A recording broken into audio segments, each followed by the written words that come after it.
This is Jeff Arbuckle. This is Jason Oliver. And Jason, do you know what it is that people can catch every Wednesday, each and every week? It's not another stupid movie podcast, is it? It's exactly another stupid movie podcast. Oh, shoot! You can listen to new episodes of Film Seizure every Wednesday morning starring me. And me! And we just sit around and talk about movies. Sometimes they're good movies. Sometimes they're bad movies. Sometimes they're someplace in between. I don't know. Gross, ugly, delicious, funny. All those things. All those things. So every Wednesday, go to filmseizure.com. You might be there right now listening to this episode that's about to start. But you can also find us on Facebook and Twitter and Instagram at Film Seizure. So let's get started with the new episode. Enjoy the episode. At the end of a century, ravaged by violence, a society of perfect order will arise.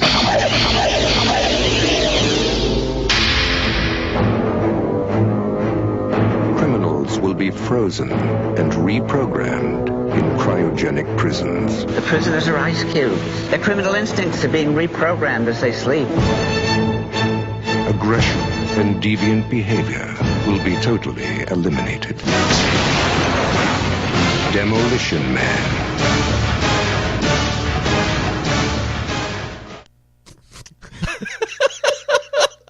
I don't know what's going on. I started recording and we lost it. Mellow salutations, Mellow gentle salutations. listeners.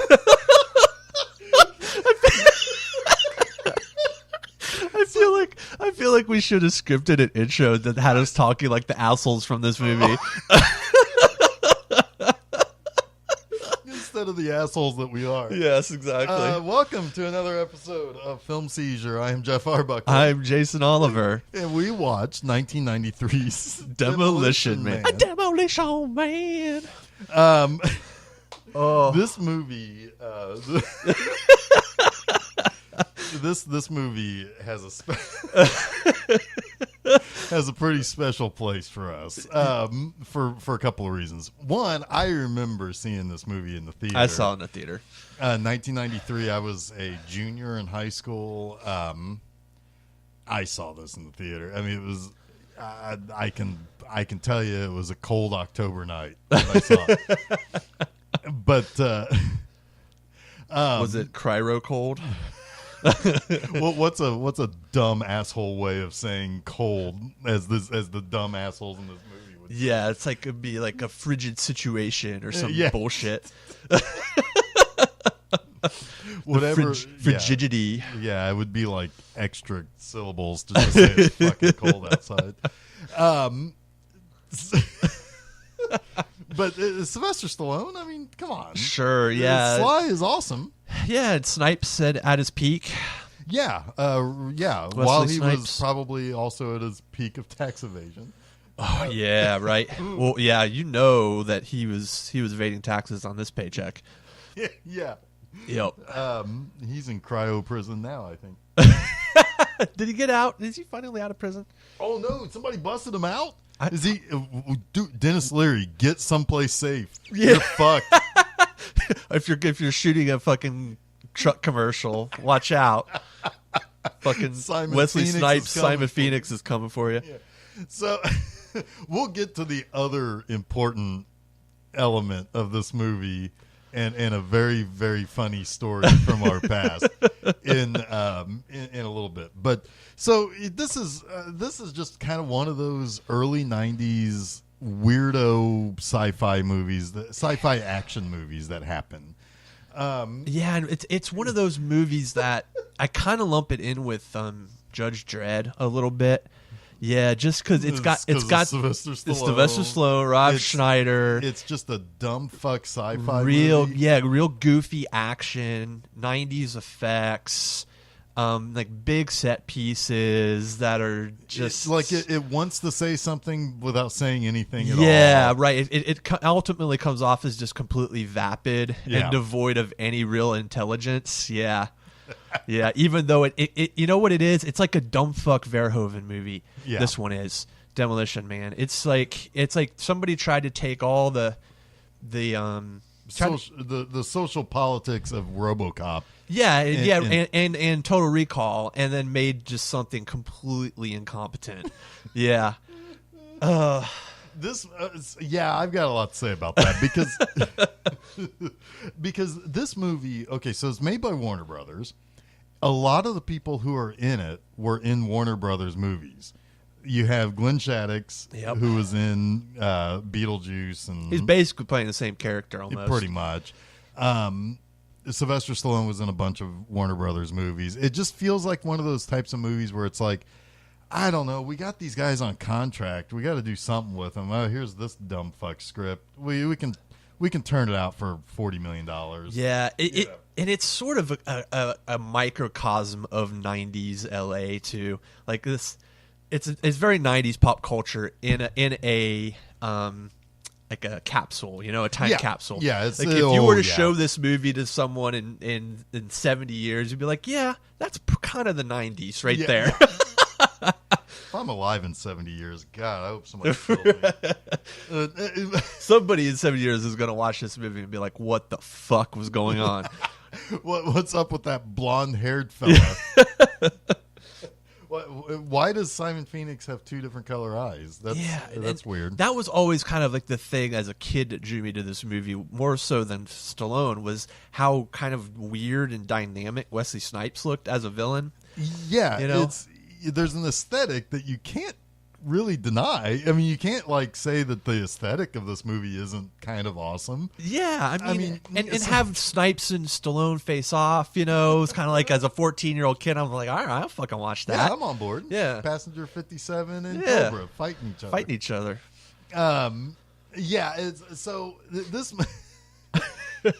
So the movie starts in 1996. And the movie came out in 93, but it takes place entirely in the future. Yeah. But even the future, the 96 future, like, what did you say at one point? It's like, man, shit went off the rails. LA is on fire. It's like fucking, you know what it's like? It's like the same fucking universe as Predator 2.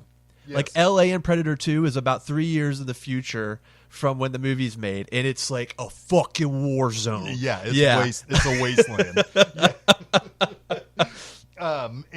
So Simon Phoenix is just a bad dude. He's like a gang leader. Or something. They say they took over like the whole south side of LA or something. Yeah, and like the reason why they're after him at the beginning of this movie is that he took a busload of hostages, and basically it was like, I told the mailman not to come here anymore. I told something else not to come here anymore, or like the cable man or something. And then I told the buses not to come here anymore, but they didn't listen. So I had to what? Yeah, I don't. They're just doing their fucking job, bro. Just dumb shit.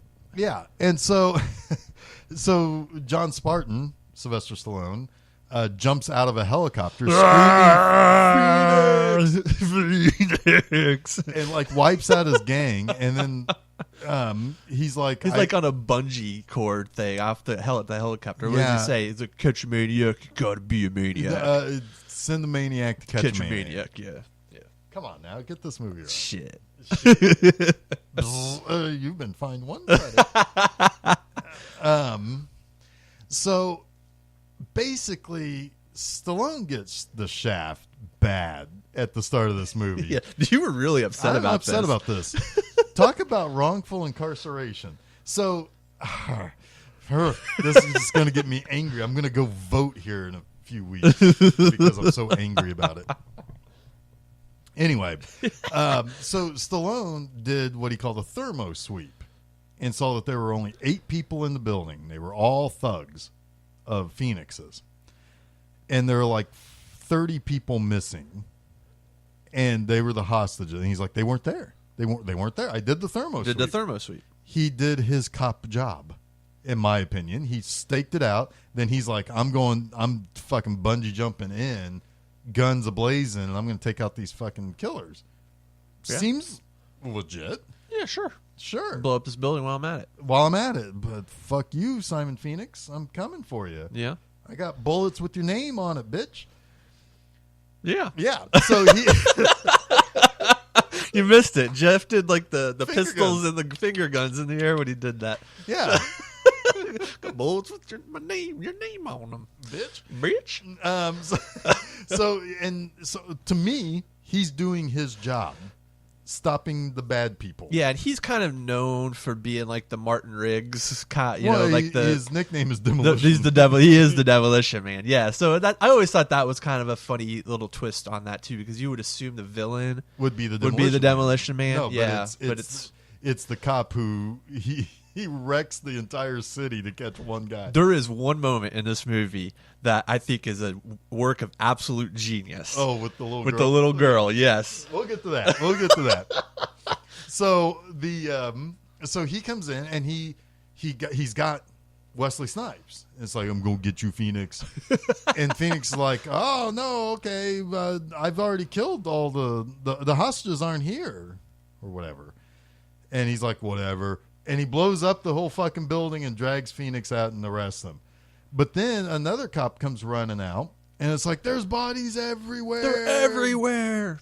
And it's all the hostages. And Phoenix is like, I told him he didn't care. He just wanted to shoot me. I told him, but he didn't believe me. He didn't believe me. Why didn't you believe me? He didn't care. And then they instantly arrest Spartan. Yeah. Fuck that. You're going to take the word of Killer Man over your... Now, I know, Chief, you're a little pissy at Demolition Man. I get it. All right? I get it. He just caused like billions of dollars of damage. Right? I get it, man. I get it. I get it. Well, they put him away for what, 70 years? 70 fucking years. 70 years. For involuntary manslaughter of 30 people. Right. So, all right. At this point, I'm kind of like... you're kind of like a shitty cop. You didn't do... He did his fucking job. But more comes to light, and he did do everything he could and should have done. And it turns out that the hostages were already dead. Simon Phoenix... He had killed them all, which is why the thermo sweep didn't work. He froze them. Yeah. So basically he put them like in a meat locker. Yeah. And then when the place exploded, then all of their body parts are everywhere. Yeah. And okay, but still, due fucking process of you've got 2 trials, you've got 2 fucking arrests, you've got 2 fucking confessions. You're gonna believe crazy Killer Man. I told him. Blah, blah, blah, blah. But they found the bodies. That was the whole point. Like So you're just going to instantly believe that the guy who stopped they did some shitty forensic science to determine that they were killed by the explosion, which they were not. Any fucking pathologist should probably be able to figure that out. So yeah, it's a stupid fucking movie that had to get them both frozen so that they could fight in the future. That's how we got there. It's dumb. But let's fast forward 34 years. So Phoenix is up for parole before fucking Spartan is. Maybe they have. I don't know. It's just dumb shit. He escapes. Movie. Now they must fight. Yeah. So of course, to catch a maniac, you send a maniac. And Sandy Bullock shows up, and she's a go-getter. She's a cop in the future. She wants to get in. She wants to get her hands dirty. She's got an obsession with the 20th century, with the 90s specifically. Yes, specifically. But she does the thing. I will say there is something really smart about this here in a minute. But she's obsessed with the 20th, as they keep saying. But everything in her office space is 90s specifically, like Red Hot Chili Peppers, because they stand the test of time. Right. Lethal Weapon. Lethal Weapon 3. That's the one she chooses. Yeah, it's the third one. Yeah. The poster. Had that just come out or something? It came out earlier that summer. Yeah, that's fucking why. Yeah. So, and also the Peter Goober, I think they're both John Peters. I think they all produce. Or no, Joel Silver. Joel Silver. It was Joel Silver. Yeah. Which is funny because also when we start picking apart the aesthetic of this movie, it's funny how it plays out. It's anyway. This movie feels like a fucking piece of contraband, 90s contraband that Sandra Bullock has in her office. like if you were to take the fucking DVD of this, specifically the 4-pack that you have with Over the Top and the Specialist and Tango and Cash, that feels like the perfect thing you would find in Sandra Bullock's apartment or her apartment. Yeah. She'd be like, "Look at this amazing 4 movies on a dual-sided disc." Yeah, 2 discs, 2 dual-sided discs. Right? Yeah. All by the great 80s and 90s action star Sylvester Stallone. Yeah. Or she'd probably call him like Arnold Stallone or something. Yeah. So there's like that one meta moment later where they have the joke about Schwarzenegger. Yeah. Right. We've got a lot to pick apart in this movie. So she's like, it's so 90s, man. But she's the one who's like, we got to find out who this madman is. They keep calling Wesley Snipes a madman or a psycho, or they call him a bunch of different things. They call him a maniac at one point. Yeah. And it's like, you just don't, that's a code word. It's totally a fucking code word. You just can't say what you want to call him. Take that however you want, listeners. But anyway, so like it's somebody who was a cop at the beginning of the movie. It's like, you got to go get John Spartan. Yeah. And so they unfreeze him and they fight. Movie happens. It's all planned by the leader of the current society to kill Dennis Leary. Yes. Which may or may not be, like, real. Like, have you seen Dennis Leary lately? I've only heard his voice on a lot of car truck commercials. Yeah. So, let's talk about the aesthetic of this movie, because this is, Hugh described it as what, like the perfect dystopia. All right. So it's a dystopian future. No violence. Everything is peace, love, and happiness. And you can't cuss. You can't smoke. You can't have salt. You can't eat meat. Yes, everything. You can't have sex. The way Sandra Bullock puts it is, everything that's bad for you, or everything that's not good for you, is deemed bad and therefore illegal. Bad is illegal. Bad is illegal. I kind of put it as, it's weird because you sort of have this concept of, like, she even puts it, she's like, abortion is illegal, but it doesn't matter because so is pregnancy unless you have a license. Yeah. Right? So it's sort of like this marriage of shitty compromise between the two extreme spectrums of fascism, right? Like if you were to go, it's almost like a perfect marriage of fascism and communism, like communist China and fascist Germany, or something, Because you first kind of feels like, oh, would be like if the progressive, left movement, runaway liberals, right? Yeah. But it's really not, because it's like there's this morality police, right? Involved. It would be like if cursing is illegal, you get fined for it. Yeah, so it would be like if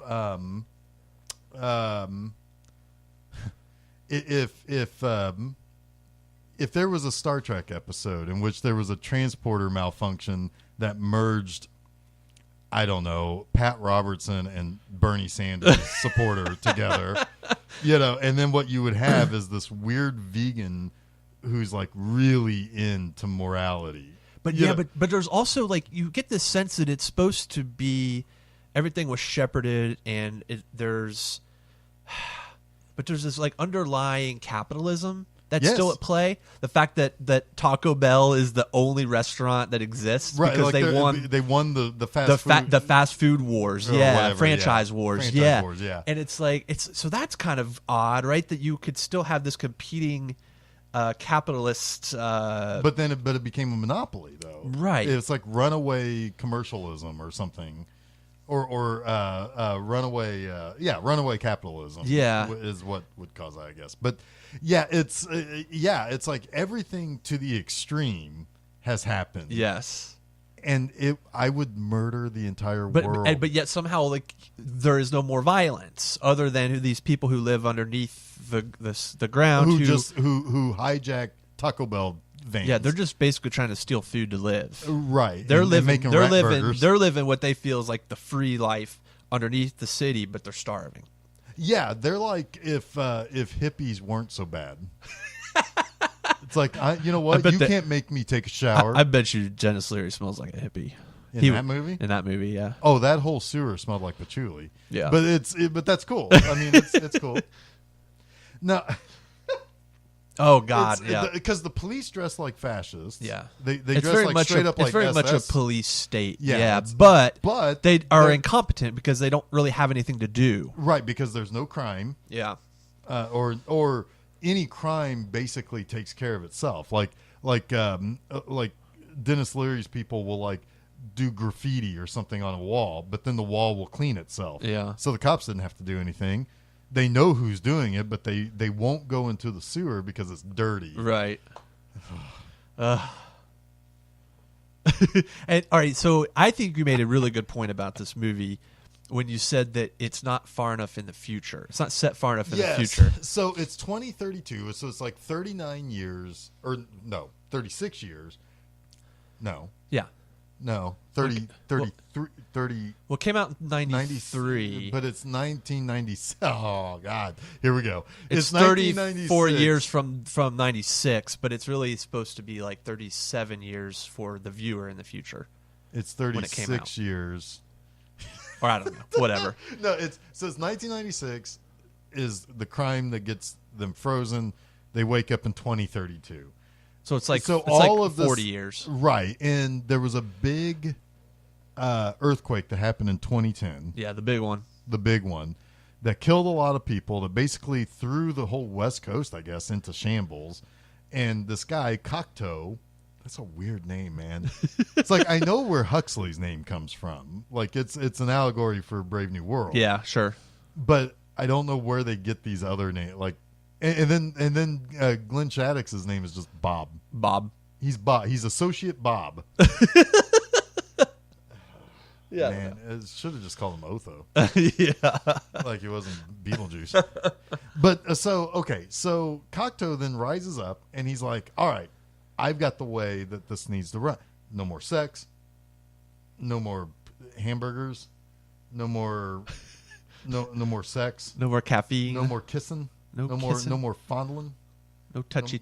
No more. And somehow people get on board with this. Yeah, and they're like, "Fuck yeah, bro, I'm in." In a short 3 to 4 decades. And then they forget what life is like. It's like we know basically what life is like in 1965, right? Yeah, sure. So even like somebody like Benjamin Bratt, and I'm not just saying that randomly, he's in this movie too, and Sandra Bullock, who are like assumably like mid-20s, yeah, would know what life was like in 1996, right, and understand what life was like before the earthquake. Well, she does because she's obsessed with it, but yet she's so dense about it too. She's very poorly written because there are things that she just assumes that Sylvester Stallone would know, his character would know when he, 40 years later in her reality, but yet she is also like a historian of the past, so she knows that things are fucking different, like a lot different. Yeah. Right? So like when she wants to have sex and he doesn't cotton to the idea of having mind sex. Right. He doesn't Yeah. and she comes out like this is just how this it is. How it is. Don't you know? We can't have fluid transfer. And it doesn't work. Her character just doesn't work for me because sometimes she knows everything there is, or she thinks she knows everything there is to know about the 90s. And it's pretty at least close. If she misses the mark, she's close at understanding what happened in the past. But then she assumes that all of this fucking weird ass shit in her reality is normal for him. So it should be normal for him. It's right. odd. It would be like okay, so it would be like, and she talks like a goddamn robot. Yes. The whole movie. Yes. Yep. Yes. She does. Because she's so like euphorically just okay with how society is. And so like she always has this lilt of like everything is pleasant and happy, and which is in some ways kind of cute or whatever. I get it. But like, after a while it's like, just nobody talk anymore. Just I only want to hear Wesley Snipes and Sylvester Stallone talk. Everybody else is a fucking asshole. But that's the other thing too. Like even as kids, they would not remember this reality. Like this shit can't just happen overnight. Right? No, the earthquake didn't happen until 2010 is when the fucking earthquake happened. Right. So okay, so 20. That's like, let's say July 32nd. No, that's not right. July 30th is July 30th, 2010 is the earthquake. Right? Yeah. It's not like even July 30th, 2014, life has completely changed. Right. I mean, like... This shit would take time. It takes time. Especially complete and total overhaul of society. Yeah, like this is a drastic change. Yes. And it would take a long time for it to come to be. And it would also assume that Cocteau has massive amounts of money, not just to... be able to fund a campaign to take over. It doesn't even have to be an election. To fund the campaign of saying, I should be the guy. I'm going to go to all of these places and get everybody behind me. Yeah, everyone's going to get on board with this idea. And I'm going to tell people that things are bad for them and they shouldn't do it anymore. Oh, yeah, how's that going to go? Not well. No, I mean, we have people today saying things like that. And how does that go over just the with rebuilding people? and infrastructure nightmare alone. He would have to fund completely and totally alone. Yeah, and like all of the politics of that and the unions and the fucking permits. Getting everybody on board. I mean, it would require first a total collapse of government, and maybe that happened. But how? But why is it only in California? Right. It's like so California breaks off like after a big giant earthquake, and like the United States are like, God, fucking glad we got rid of them. Peace guys. out. See you later. Have fun with your. See you later, idiots. With your pseudo fucking like leftist dystopian nightmare. Leftist, rightist. Yeah. Whatever. You're so far left, you went right. You know? Yeah. No, it's also we have a basic fundamental understanding of how people in the 50s lived, and we were born 20 years later, right? Sure. So, I mean, we would understand that if white suburban man was frozen in the 50s and woke up in 2018, shit would be wildly different for him. Dude. And we would probably try to shelter him and bring him into that slowly. Fucking Mark Twain wrote A Connecticut Yankee in King Arthur's Court, right? Yeah. I mean, yes, this is not a crazy concept to understand the a fish out of water story, right? Right. And that this person is going to be completely lost. Yeah. In the 40-year future. Yeah. Just 40 years. Just 40 years. Yeah. I mean, you'd be lost in probably a decade, to some degree. Could you imagine going to sleep in 1996 and waking up in 2006? Right. Things have changed. Like big time. Yeah, it's like the computer industry fucking skyrocketed after 2000. Cell phones and yeah. I mean, it would be like we're still checking our pagers and shit. Right. And it's like nobody uses those ever. Somebody page me. Yeah. Do they still use those in hospitals, pagers?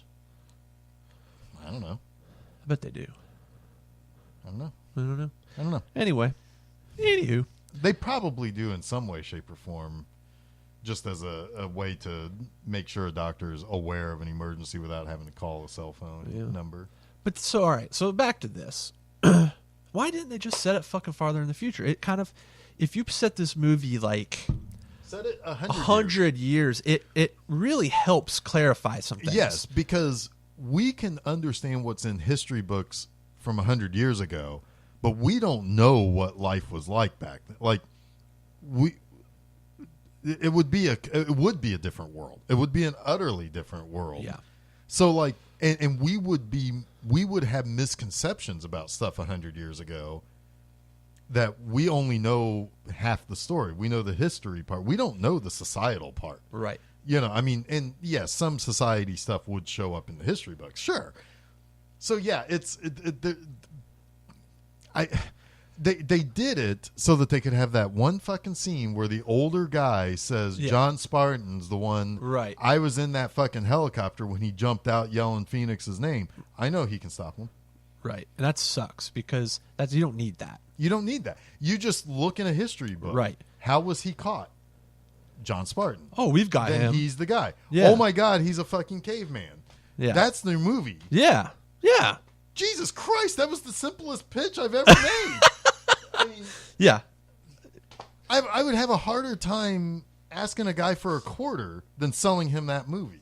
I also, You know? it would also honestly make the rebels under the city a lot more interesting, because they have resisted.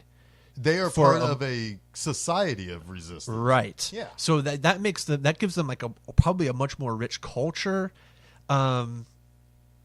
Yeah, they're not just. There's probably a lot less, like a lot fewer of them, I would guess, 100 years in the future. But there there could be people in normal society who have been slighted, who have been wronged, who have been They're kind of they've waking become up to the disillusioned, idea. to this utopia, and they're kind of going, they're to meeting that in the side middle. as well. Yeah, Right. It's but I will say though, there's a reason why I think this also kind of works the way it is, because Dennis Leary's people are the last remnants of the old society. We got to brush them aside so I can have all the power. yeah, And I can't get rid of them legally. true. Because it will be pretty fucking obvious that I'm exterminating these people that are my resistance. So it is in that sense. In that sense, it actually it's works. still actually kind of living its history out. Like we haven't really gotten to the final stage of this society. Right. So I've got an idea. Okay.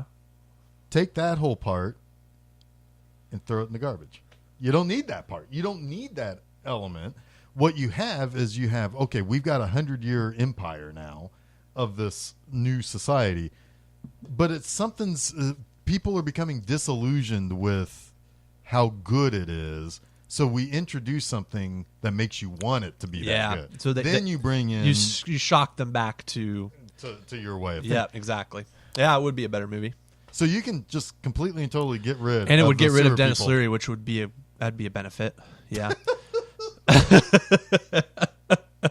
Like you can write him the fuck out of this movie. Yeah. Oh, his 90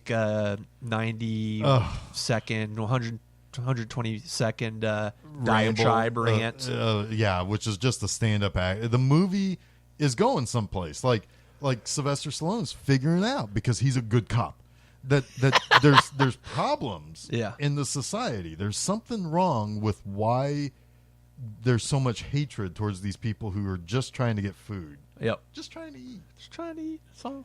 And so he sniffs out the problem. And so he meets Dennis Leary and understands more about him. And Dennis Leary does it in a way, like basically the movie slams to a halt so that Dennis Leary can have 120 seconds of a stand-up act. If you know anything about Dennis Leary from the late 80s, early 90s, he just went on these like psychopathic rants about society. Yeah. It wasn't like he was the angrier George Carlin. Yeah, But he would make these kind of like a Lewis Black, also, I would say, to some degree. Yeah, but I would also say that mostly what he would rant about was very selfish. Yeah. He wants to smoke. Yeah. He wants to eat whatever he wants, and he doesn't want people telling him what to do. Whereas the other guys are a little bit more inclusive. Yeah. For everybody's benefit, we shouldn't be doing this, or something like that.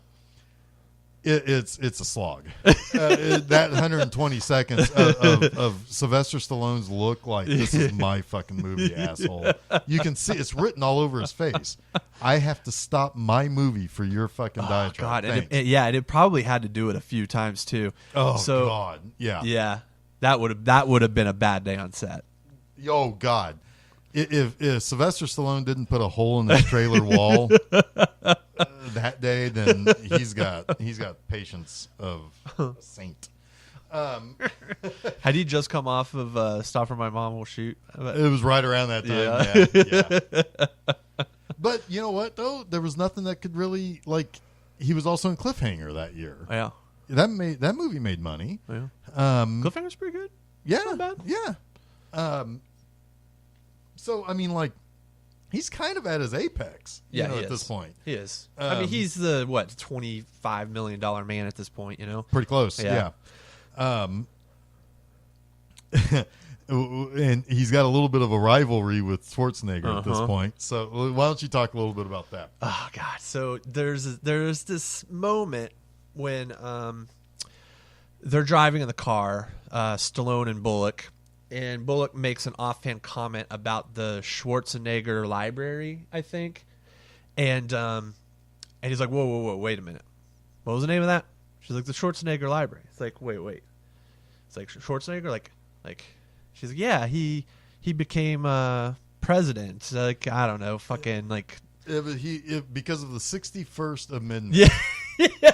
By the way, how many amendments do we have right there's now? There's like 20 some, I think. 28, maybe 29. Not that many. No, so there's been a shit ton. Shit happened. But that starts to fucking bug me because then you're getting into like federal law versus state law.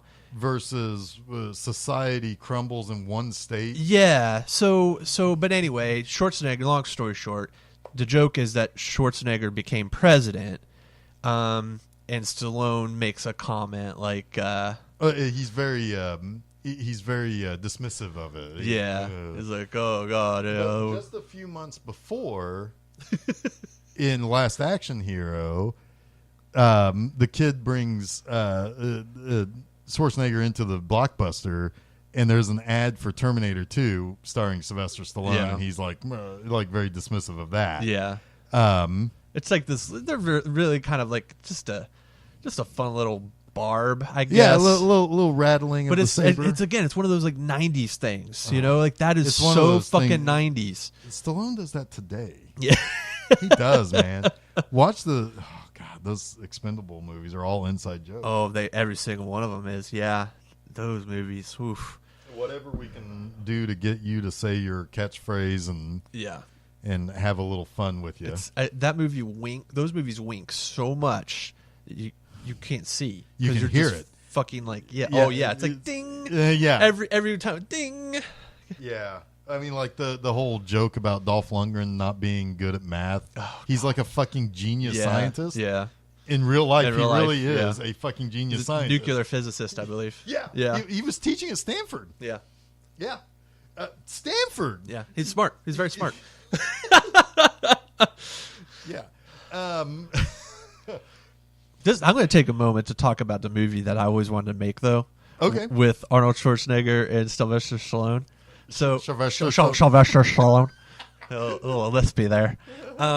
Yes. So I always wanted to make this movie and I think the time has probably passed, unfortunately, but this would have been great if it had come out in the early 2000s. Probably been a perfect time for this, where you've got Stallone and Schwarzenegger playing themselves, right? Mm-hmm. And they're still rivals. They don't really like each other very much, but they're also kind of washed up action stars. But they're still kind of now they have to actually fight for the same roles because there's other young up and comers behind them who are getting all the good ones. But there's still a few that are out there for them. But they really are like trying to go after the same roles all the time. Yeah. So they go on an audition. They have to audition, right, for this role, and it's between the two of them. The producers aren't really sure who it's going to be, who they're going to choose, and they're both at the casting call to audition for this role, and some shit happens. Like, I don't know, fucking terrorist attack or whatever, and they're thrust into a real life, like, dangerous scenario where they have to, like, save the day, but they have no fucking clue because they're just like Hollywood actors, right? So they have to kind of play. They've got kind of always playing like tough guy with each other because they don't want the other one to let on that they're really just they're just a couple just of hapless, schlups, right? Yeah. So, but so they put themselves in these increasingly dangerous situations and ultimately save the day, right? Yeah. But through just sheer like will and luck, yeah. It would be funny if you had like all of they call up like Jackie Chan and and Chuck Norris, to help him out. But they can actually do things like they are karate guys. Right, yeah. It's like, so like they come in and they start kicking all the ass, and it's like they just go off on their own adventure, and they're like, well, it's almost like they pick teams. Yeah. Right. They just take each other. And neither one of them wants Dolph Lundgren. But Dolph Lundgren is like scribbling away like the mathematics. Yeah, he ultimately is able to like hack the computer or something that saved the day. Oh man, So that's what the Expendable movie should have been. Oh god, yeah. And Jason Statham should still punch a shark at some point. Yes. If the world wants there to be justice in it, Statham has to have his fist connect with shark face. Shark face. Yeah. Anyway. Well, that's my movie. That sounds pretty awesome. So they sort of competed for a movie. If we want to talk about Stallone and Schwarzenegger competing for a movie. So there was for a long time this kind of under the breath story throughout Hollywood. So in 1992 or 3 or whatever, Stop or My Mom Will Shoot came out. Pretty famously bad comedy with Sylvester Stallone and Estelle Getty. Couple of things about that movie that's funny. One, it is the movie that Roger Ebert said was the worst movie he's ever seen. Wow. That's amazing. That is amazing. That is amazing. He saw The Apple. Yeah. Yeah. Worse than The Apple. Worse than The Apple. Impossible. Fucking impossible. But Estelle Getty didn't want to do the movie because she is very, very, very strict, or was very strict about being. She was kind of a pacifist. Okay. She didn't want to be in a movie with guns and people shooting bad guys or shooting each other. Bang bang. Yep. I'm doing the finger. She's doing it again. Yep. And so she's like, no, I'm not going to be in this movie because it goes against my, beliefs or whatever. But somehow they tricked her into being in it. What? Yes, like they were like, oh well, no, there won't be any guns, or there won't be anything like that, or like just talked her into it somehow by saying that there won't be. But then it's full of guns. Oh yeah, and like the image everyone thinks of, the promotional image is her with the fucking huge revolver. Well, yeah, yeah. And it's like, I don't know how that worked, man, or how that happened. She must have been pissed. She was in a shitty movie and she got tricked. Whatever. I mean, but it did make money. Did it really? Yeah, I think it did make a little bit of money. Oh my god. Well, Sylvester Stallone got tricked too. He did. So the famous story was that Arnold Schwarzenegger kind of trolled Sylvester Stallone into being in this movie by expressing interest, fake interest, of wanting to be in the movie, so that the producers would ultimately be lured to Sylvester Stallone. And when Stallone found out that Schwarzenegger wanted it, he did everything he could to be in it. Yeah, and I think too it was to the point where I think the story was that Stallone wanted too much money to do it, maybe, and so it was I don't know, maybe. Maybe Schwarzenegger said, I'd do it for less or something, and then he tried to undercut, like basically was trying to steal Schwarzenegger's thunder. Yeah, but he basically Schwarzenegger feigned interest to get Stallone interested and to make a shitty movie, which Stallone has said is the worst movie he's been a part of. That's amazing. That's the worst. That's what he says is the worst movie he's starred in. Yeah. Party at Kitty and Studs isn't the worst, like Italian Stallion isn't the worst movie he's ever. That's pretty bad. Whoa. Yeah, it's okay. Worse than that. That's what he says. Wow. Yep. Okay. Well, I mean, I guess whatever, he's fucking in that one anyway. So never mind. He's not fucking anything and stop. Oh God. So yeah, it's it's just in that weird time capsule era of like the two biggest action stars will have moments in their movies where the movie stops for them to trade barbs with one another. Yeah. It's so weird, man. It's like this movie is very talky too. Somebody has to always be saying something clever in this movie. Yeah. We're talking about Demolition Man again, just in case you didn't know.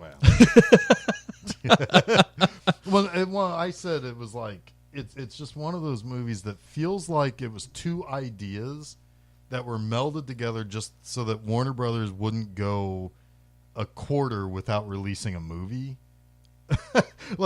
Because it's like the society part feels much more fleshed out. But the relationship between characters, particularly between Sandy B and Sly, it feels real clunky and first drafty. Mm-hmm. This is one of those fun bad movies, though. I mean, like, it's bad, but it's fun. It's kind of fun. I mean, yeah. It'll be a while before I watch it again. No, this is not a movie I can watch on a monthly basis. I mean, like, there are some bad movies I can watch a lot. You know, like I'm trying to see how much, because I'm pretty sure this movie made a lot of money. It made a lot of money. Yeah, Holy I thought so. Shit, yeah. Man. It made $160 million. And in 1993, that's quite good. The budget, I guess there's no official number on this because it's a pretty big range, but the budget was anywhere from 45 to 77 million. Yeah, I mean it more than doubled its budget. Yeah, so I mean, like, this is, but it still also feels like, I mean, this came out in what, October of 93? Yeah. Yeah. So it's, I mean, this is during a time back when you would release your shitty horror movies. I mean, it just had its 25th anniversary. Yeah. Yeah. And, you know, it's at a time where there would, between September. A quarter of a century ago. I know. Yeah. I know, right? I want to watch, next time I'm going to watch this movie, Jeff, will be when it was 34 years old or 36 years old or however the fuck. Oh. Because I want to watch it and think in 2032. I want to watch it in 2032, and remember how shitty the 90s was because of this movie alone. Yeah, I mean, no, because that's the way this movie treats the past, though, right? Yeah, the 90s were full of savages okay. In a way, it's almost like, okay, so I can't think of a more shallow way to celebrate the 90s than watching this movie in 2032. I mean, we could marathon, we could binge watch like Saved by the Bell or something. But this movie, okay, so it's produced by Joel Silver. Joel Silver is actually a pretty liberal producer. I mean, like, he's pretty well known for standing up for liberal stuff, but he did produce a lot of movies that appealed to conservatives, like action movies like this in particular, and the Lethal Weapon movies. So, I mean, what's funny is I almost feel like this is like if you take Stephen Colbert's character from his first show yeah, and have him make a movie that's making fun of liberal society, but still doing the satire of the things that conservatives would want that are also train wreck nightmares. You know, like the no cussing, no sex, no, right. Yeah, you know, but also everything on the surface is very making fun of liberal, like, you know, because this came out like 9 months after Clinton took office, when I'm sure there were a lot of people very concerned about, you know, we just had 12 years of conservatism, right? You know, the shining beacon on the hill, you know, the shining city on the hill or whatever. And now this Clinton guy takes over, oh shit, everything's gonna go. Shit's going to hell. Yeah. Yep. He's charismatic. Oh no. So it feels like barbs at that kind of satire of, I'm going to make a movie that's going to get the conservative audience, because it's an action movie. Generally, it's mostly a conservative audience. They're going to look at the jokes of, this is what a liberal society would look like. I mean, like, seriously, this is what some people thought 10 years ago Obama was going to bring to this. Yeah. For fucking real. I mean, like, this is satire. I mean, it's somewhat intelligent satire on a dystopian compromise, like you said. Yes. It knows what it's trying to do. It knows what it's trying to say, but it's not made by people who can say it. But yeah, exactly. It's like, it all is just very on the surface. It's very shallow. There's no real depth to it. Yeah. Right. Exactly. Because it's fucking Sylvester Stallone movie. I mean, but at the same time, it's like, I think that Sylvester Stallone and Wesley Snipes knows exactly what they're doing in this movie, because Sylvester Stallone is just being Sylvester Stallone. Wesley Snipes looks like he's having a fucking blast. Oh yeah, he's having a great time. But he's thinking about all the ways he's going to evade paying taxes. Yeah. But again, you're talking about the shallowness of it. It's like there's nothing underneath that surface. Yeah. Like, they know what they're doing, but then after that, nobody else is getting the direction or quite everything quite right. But the two stars are doing their job, so it makes $160 million. Yeah, it all feels like a little unformed, I guess. Well, yeah, it's like the relationship between characters feels sloppy. Yeah. Like I said, like a first draft. Like, we want to put this joke in, but we haven't really ironed out. Fuck it, keep it in. And then you've got like the society part, which does kind of feel like it is better formed, but unfortunately suffocating underneath a Sylvester Stallone action movie. Yeah, it's really just a collection of ideas. Yeah. Kind of patched together. Wouldn't it be funny if? Wouldn't it be funny if? Like, look how much this has changed. Look how much that's changed. Yeah, it's like a comedic Twilight Zone. Yeah, yeah. That's a good explanation. That's a good description. But that doesn't mean it would be a good thing. Right. Right. No. But it's like, well, I saw this one Twilight Zone episode where a guy fell asleep and he woke up many years later. Like a Rip Van Winkle type of thing. Yeah. They actually make that joke. Yeah. We can do that with all the action. All the action. All the pew-pew. Oh, and the action. Oh, my goodness. This is 90s action to the max. Specifically, not as bad like... as the score, though. Oh, God, the score. So, every single scene with Wesley Snipes is scored to... like turntable scratches and break beats and stuff. Like, wow, bow, bow. Yeah. It's bizarre. Like, and then there's an orchestral score. Yeah. Then there's also another.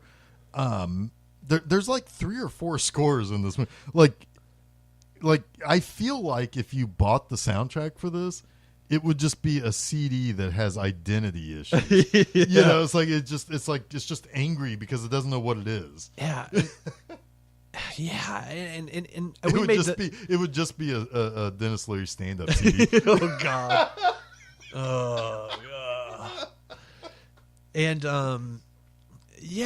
when you made the comment that it felt like a Gremlins movie at one point, I was like, yeah, it's like Looney Tunes. I mean, this is a cartoony ass fucking movie. The last action piece where the final showdown happens, like there's smoke and there's things flying around, there's sparks and there's things that are going boom and things that are going bang, and it's like, this is like a fucking Gremlins. The Gremlins have shown up, and it's like running wild.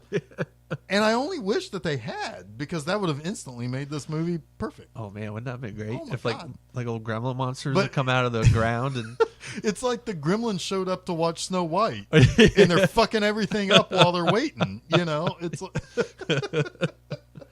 it is so, the production on this movie, especially in the action set scenes, are just so clearly stage productions, and it's a little cheap. Yeah, it's very cheap, and but it's not a cheap movie. no, I mean, $77 million is at the top end of what people think this movie costs to make. that's not 1993. But I mean, how much of that was Stallone? 25, 20. I mean, 20. But they may have gotten him for back end stuff. Like maybe he only got paid 10, but I'll take a percentage. I want a point on the back end. I want points. Points. Give me points. Give me my points. By the way, Sylvester Stallone's slow-mo action face is the funniest thing. I just want supercuts of that, of his slow-mo action face, as much as I can possibly get, because that would be amazing. Yeah. It's I mean, this is still like there's lots to poke fun at of this movie, but god damn it if I don't have a fun fucking time watching it. Yeah. I mean, and at times it's like it's almost like unbearable to watch the movie, because it's like it's just, I don't know, it's like it's like you hate the people in it, but you just kind of have to. Yeah, I don't know. It's I don't know. It's just a fun movie. Well, yeah, it has its moments, and Stallone has his moments too. Like when he says this fascist crap makes me want to puke. Like, yeah, like he delivers that line with such impunity. Yeah, yeah.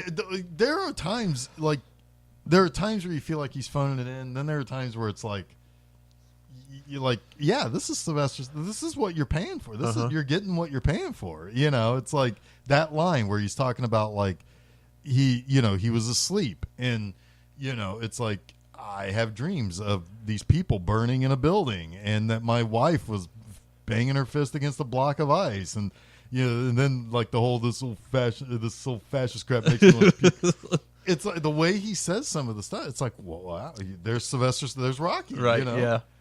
But then there's moments there's ideas that just don't fucking work either. So you get this sense that there's all of these remnants of the past are now illegal. Like they call it the contraband rule or something like that. But yet Sandra Bullock has all of this fucking shit. And the most popular channel, like radio station, is all comprised of jingles, like old commercial jingles. And so people listen to this and they know all the words to all these stupid fucking commercial jingles. So it doesn't quite make sense. Usually in these types of societies, you kind of burn the past, right? But what they decided to keep were old 60s jingles, which is so weird. 50s and 60s jingles, yeah. But it's like, how does that happen? Well, that's the other thing. Is there a minister of propaganda? Like, that's where I feel like the whole movie is so shallow in its ideas. Yeah, it doesn't really give you any sense of why.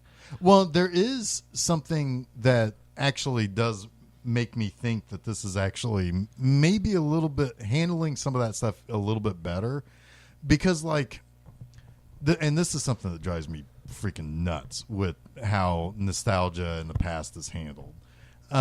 So like, when we see the scene where her and Sylvester Stallone go back to her apartment and they're going to do the crazy mind sex stuff. Yeah. And she's like, don't you like my place? And it's like all like 50s aesthetic. Yeah. But she thinks it's all the same aesthetic that the 20th century is just the 20th century. Right. Not taking into consideration that there are eras within. And it's like, I get that, because it's like there are TV shows on right now that take place in the 80s, quote unquote. Yeah. And then you have situations where it looks like some people are dressed like the early 80s. Then you have situations that are mid 80s, but it's like you're talking about things that happened in the very end of 1989.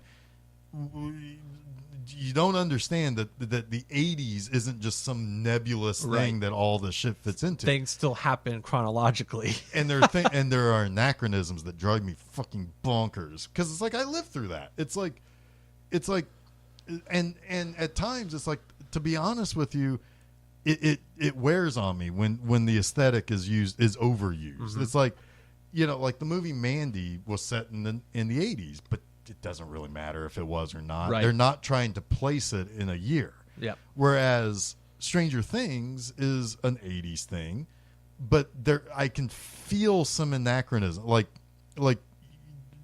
without saying what year it is. You're putting in things that aren't. You're borrowing the aesthetic. You're not really using what was real. Well, you're patchworking it. Exactly. It's like, it doesn't matter as long as the feeling is right. Then I'm. It's like, it'd be like I'm going to make a movie that takes place in 1972, but everybody's going to have leisure suits on. Yeah. No. Yeah.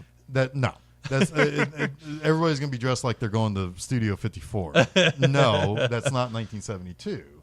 But there also there needs to be an understanding as well that even in one year, you have subculture. There isn't like one overarching like thing, aesthetic, even in any given year. There are different types of people and different subcultures that are doing and liking different things. Right. And they dress different ways. They drive different types of cars. They have different jobs. There isn't a thing that is the 80s. Right. Or exactly. the 90s. Right. But at the same time though, it's like when somebody has a love affair with an era or with something, they tend to blur together things improperly. Sure. Because either they didn't live during that time or they're misremembering things or whatever. It's like, there aren't really, well, memory is tricky in general. Well, memory, right, and nostalgia is tricky, and it can sometimes be poisonous, too. But somebody who is, and again, she's obsessed with the 20th century. So to her, she doesn't see much difference between the 1950s and the 1990s, and that kind of makes sense. Yeah. The rest of the world might kind of have that same. Well, no, not the rest of the world, because we don't know what the rest of the world is like. Never fucking mind. Anyway. Yeah. No. Anyway, that's my biggest problem with this movie is the fact that you don't know what the rest of the world is like. Yeah. They do kind of mention that outside their little city, it's like a hellscape. But why? Why would it be that way? It's Mad Max can handle things like that because you can see, well, some places might be better off than other places, but there's a general shortage of something in the world that's leading to a systematic breakdown of societies. And so, but some places are going to be worse than others, and some places, but just to blanketly say, well, it's almost like saying you don't want to go outside because everything outside is bad. So you want to stay here where it's all utopia and everything is happy and peaceful, but not giving any explanation. I don't know. I want to know what's going on in the rest of the fucking world because it just seems like the only thing that exists now is this little piece of California that is like, I don't know, isolated from the rest. I don't know, man. Right. Make a better fucking movie, 1993. That's the thing. The script is dumb. It is. And, you kind of get, again, it's like fucking RoboCop, man. It is a shitty RoboCop. Because you have a lot of the the new Detroit stuff, and it's all like local politics and a privatization of public services like the police and fire, and things that make sense in the immediate now, right? That movie makes as much sense now as it did then, right? Right, but also how can Detroit supersede so the federal and state laws? Exactly, you're right. So then they try and take some of that satire from a movie like RoboCop and put it in this and make it a dystopian future based on Brave New World or something, but aren't mindful of the fact that people have brains and like to to apply their imagination to these worlds that are being presented to them. Yeah. And when you start to kind of think about even a little bit of the minutia of how this movie could be, the things happening in this movie could be, it just crumbles. And that's I don't like to nitpick movies. I understand that, movies should just be a fucking movie, but at the same time, it's like when you're dealing with, I think, a dystopian future like this, I want a little bit more. I don't want so much laziness. Yeah, there needs to be rules. Yeah. Science fiction desperately relies upon rules. You got to have rules to be able to set the world that you're living in. If you don't have rules, then it's chaos and it doesn't work. And it's there has to be some sense of why things are the way they are. It doesn't have to be explained to you. You don't have to have a narration. I don't need like fucking Jedi trade negotiations. No. But like Star Trek, you understand how Star Trek works. Yeah. Without them telling you how it works, you understand through the fact that this is now so far into the future, you can just travel around space, and how they deal with people. It's all explained to you. But even something as simple as like Escape from New York, you get everything you need at the beginning of that movie. It's like it sets up the world, and it's like, okay, nothing outside of this is really going to matter. There's a president. There are rules. These are the rules, right? This is it's almost like this L.A. San Angeles. It could be on a fucking other planet. Yeah. I mean, for how it's presented, right? Because nothing else. Right. It's like, well, something has to. I mean, like, I understand locally how things work, but globally it doesn't work. It's like, did they secede from the Union? I mean, that wouldn't, if they said that, perfect. Yeah, I get it. They become the 51st state or some bullshit, whatever. Not even that. Yeah, I mean, they just become their own country because. Or yeah, exactly. They just said, you didn't help us, we secede, and everybody votes that we want out. Right. But again, it would help if you had a little more time away from the world we know. Or you either have to show the world breaking apart, or you have to explain the world breaking apart, or you have to set it further into the future. And at the end of the day, it's really not what this movie wanted to be. It wanted to be a really silly, like, action comedy movie people are gonna watch and laugh their faces off while they're stuffing themselves with popcorn and make a bunch of money. Yeah, that's all it is. That's popcorn flick. And that's fine. That's fine. It's totally fine. It doesn't stand the test of time. Nope. And that is the movie's fault. Yeah. So this movie, the last thing I have to say about it is our little historical moment, our personal historical moment. Which I have definitely not watched this movie since we had this discussion. You hadn't seen it recently at that point. I hadn't. It had been a while. I don't remember what led us to this. Fuck, I don't Probably know beer. Probably. We were, it was you, me, and our friend Shannon. He was there too. Yep. It was because I remember Shannon's. Yes, it was. Susan was asleep. We were just hanging out, probably playing video games and drinking. Yep. As we would. Sounds about right. And so somehow we were talking about like capital punishment or something. It probably came up because that would have been during the time where we were watching Penn and Teller's bullshit. And it's absolutely why it came up. I bet that would, because, we were. That's a very good show. It's a very good example of what social libertarianism would be, which is everybody should just got to leave everybody else alone, and the government shouldn't be excluding people. That's basically what it comes down to. It's what they would constantly talk about. It's like, there's bullshit in the rules that we're living by, and we got to break it. And they probably had, I think they even had an episode about capital punishment or something. And you're very much on record that you're against capital punishment. I am. And I am a little bit more conflicted in general about it, because it's like, when you have somebody like Charles Manson, what's the point in letting him live for 80 years if he's never going to care, or whatever. or if all he's doing is just antagonizing, whatever. It's like these are the philosophical questions that I ask myself. Sure. I understand that you can't just put anybody who does anything bad down death row or whatever, but whatever. So I was like, well, I kind of am not 100% on board with getting rid of capital punishment. And somewhere along the way, we were having a spirited debate on the topic. Not angry. No, just very spirited. Just a.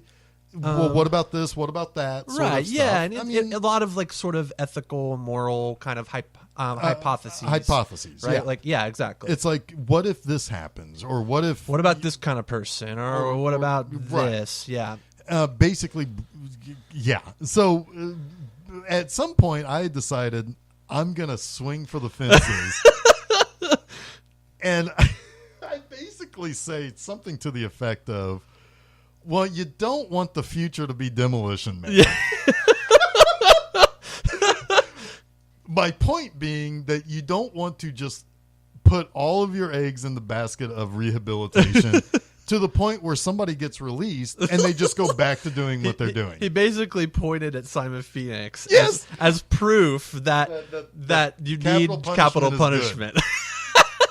which honestly, it ended the debate because it was one of the most asinine things to come into a death penalty debate, it stupefied me to the point of laughter.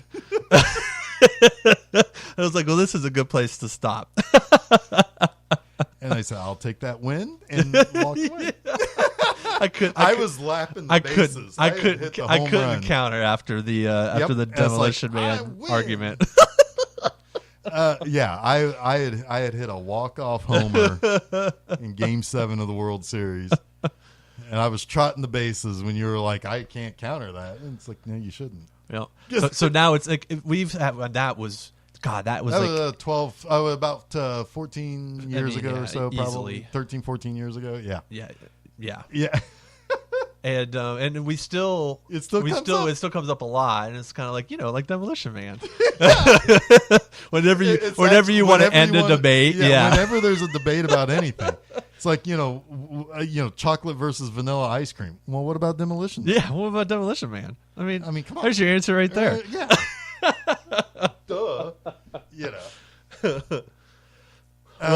There's not much more to say about this movie. There's a moment that I love in this movie with the little girl. Oh, yeah. I absolutely fucking love this movie. This feels like pure Verhoeven to me. Like, if I wouldn't have been surprised if someone told me that Paul Verhoeven showed up in the writer's room one day and wrote this scene specifically for this movie. It was like written on a napkin. Like this shit is ripped right out of RoboCop, man. I swear to God. So you got a news broadcast. At this part in the movie, Sandra Bullock is doing research on Stallone's character. They hadn't yet woken up Stallone. And so she's going through all the old news reels of him and his antics because he's the Demolition Man. Every time he saves the day, he also creates millions of dollars in property damage. Yes. Right? So he's like the Martin Riggs, right? Right. So he it's a news reporter who's interviewing him. He is carrying a little girl. Yeah, who had been kidnapped. And there's like this, it's like just total mayhem behind him. Like he blew up a mall or something. So she says, how do you justify destroying an $11 million mall to save a little girl whose ransom was only $25,000? Something like that. And the little girl, it's like a quick beat, and the little girl says, hey, well, fuck you, lady. And it kills me. It's so perfect. Sly says nothing. He doesn't even react. He doesn't. It's just the little girl. It's perfect. It's perfect. Oh, man. Perfect joke. Yeah, and it's in a way, they're trying to satirize action movie. It's like, Rambo destroyed fucking everything. Yeah. And it's like it's satirizing the high end action of the time. Like in Predator, they fucking torch an entire jungle. Yep. Like nobody in real life would do that. Assumably because you are in the jungle that you're torching. It's like you are trapped where you are torching. It seems pretty dangerous. Yeah, seems like a bad idea. So yeah, it's like but yeah, it's that whole over the top 80s of it all. It's almost like we're in the 90s now. We need to think more progressively in general or whatever. And it's like, isn't it quaint in the 80s how everything just got fucking torched? Whenever the action star showed up, like Die Hard, the fucking building just blows the fuck up. Who cares? It's like the good guy wins. Who cares? He saved his wife. And practically nobody else. Or whatever. It's like, who fucking cares if the building blew up? The Euro one. Yes. And it's his character is definitely kind of a satire of the action star. It's almost like when his present of 96 was happening, he was already a relic. Yeah. He was already a problem of the past. Right. That needed to be retired some way. Hey, maybe it was all a setup. Maybe. Anyway. Well, that's Demolition Man. Woohoo! Yeah. Put that one in the can. Yep. And forget it till 2032. Yep. Put it lock it away in the time capsule. Yes. Put it back on ice. Ha. Put it back in the fridge. Put me back in the fridge. Yeah. So next week we've got another kind of double feature sort of situation. We're going to talk about the Blade Runner movies. Yeah. So a different type of future. Yeah. Which feels a lot more terrestrial and real and rooted. Much better than this one. Yes. a much more different tone as well. Yeah. Yes. It's kind of a bummer. Yeah. Yeah. So we'll be watching both Blade Runner movies. Yep, and we're going to talk about that next week. And we kind of like to we I know have been interested in talking about those two movies in the context of being one big movie. Yeah, because it really is like two books or two chapters in a book or something. Even though they're set 30 years apart, they feel like the same story continues. Absolutely. Which is a testament to... and, we talked about Halloween a couple of weeks ago.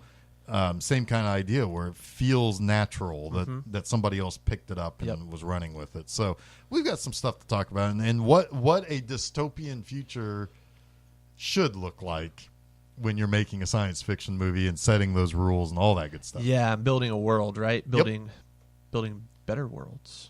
But yeah, as the Wayland Corp would say. But we're not talking. But we're not talking about. We're not talking about Alien. True. That's true. Talking about Blade Runner. We're talking about Blade Runner. Yeah. All right, next week. So next week. In the meantime, you can catch us on the on Facebook and Twitter and Instagram. It's all at Film Seizure. So next week, Blade Runner action. Yeah. We're going to be blading and a running. And talking about Blade and running. Yeah, running blades. So until then, I am Jeff Arbuckle. I am Jason Oliver, and you have been listening to Film Seizure. Oh, what a relief! Oh, this is the most popular station in town. Wall-to-wall mini-tunes. You call them commercials. Here's that classic you've all been waiting for. The #1 request of the day. Armor Hot Dog. Kids eat Armor Hot Dog. Oh, wow. This is my fave. Skinny kids who climb on rocks. Tall kids, sissy kids. Even kids with chicken pox love hot dogs. Armor Hot Dogs. The dogs kids love to buy. Somebody put me back in the fridge.